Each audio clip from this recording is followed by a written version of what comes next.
It's going to be Yohan Lainesse versus Sam Patterson. And this is going to be a fight at 170. So I think that Sam is stepping up from lightweight, right?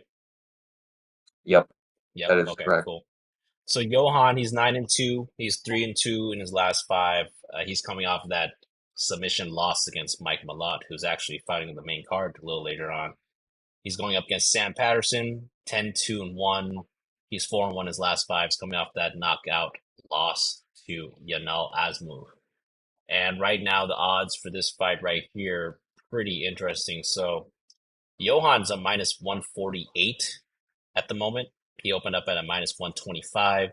So not too much movement there, but the odds makers do think that Johan is the favorite fighter here. And Alex, I'll let you go ahead and break down this welterweight fight. What do you think about it? Yep. So, yeah, this one's interesting. I think there are a couple things working against Sam Patterson's favor here. First is that obviously he's moving up a weight class, so from lightweight to welterweight. So that's going to be like a new experience for him. Mhm. Um, you know, us not knowing how he's going to look at welterweight. Second thing is he was just knocked out in his last fight against a lightweight fighter, and so now moving up to welterweight, he's facing an even harder hitter in Johan. Um, with that said, though, I kind of do like Sam Patterson as an underdog. uh, so I think 100% he is the more skilled fighter. Um, and I think, in his last fight against Yanal Ashmuz, I think Yanal just got him square in the button. And I do think that he will be a lot more careful this time around, Sam Patterson. So, I'm thinking it'll be a decision victory for Sam Patterson. So, I'm also kind of looking at that over 1.5 round line. But my pick is going to be Sam Patterson. I don't know if I will have a bet yet. We'll wait and see. Nice. Yeah, I actually love that breakdown. I think we're going to be in agreement again, surprisingly, because we're both taking the underdog here, right? So Johan, finish or bust type of fighter. Hey, this guy just wants to end the fight quick with just power shots.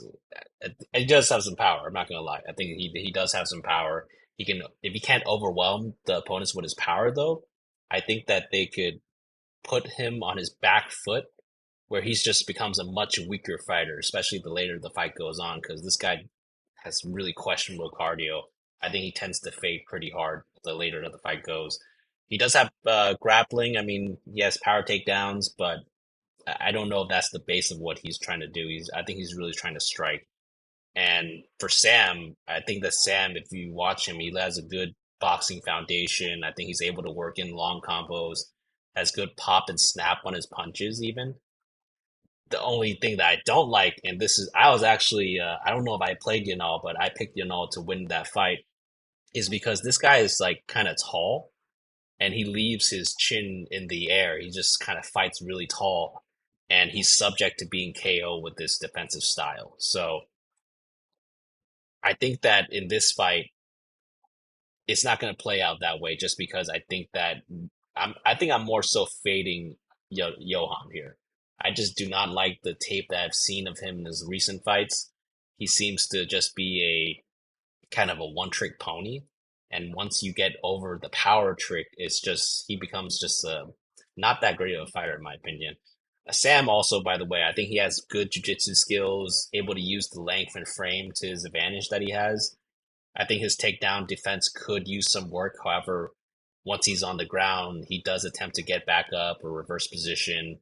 I think Sam has better cardio as well than Johan, and his chin has been tested. I mean, he's been KO'd twice in his career so far, both in the first round.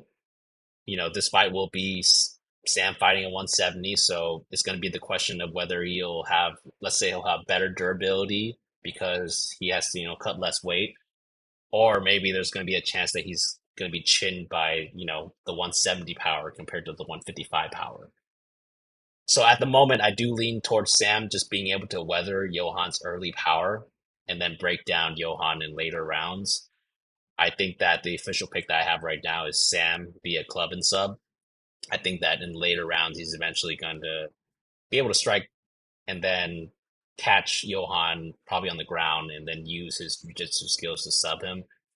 I'm just gonna probably stay away from this because I think there's just one too many variables in this fight. However, I think Sam could be a decent live bet play if he survives round one, and then maybe you get him at good odds after that. So that's gonna be my pick there. Yeah, I think Sam could do it. I actually agree with your assessment there.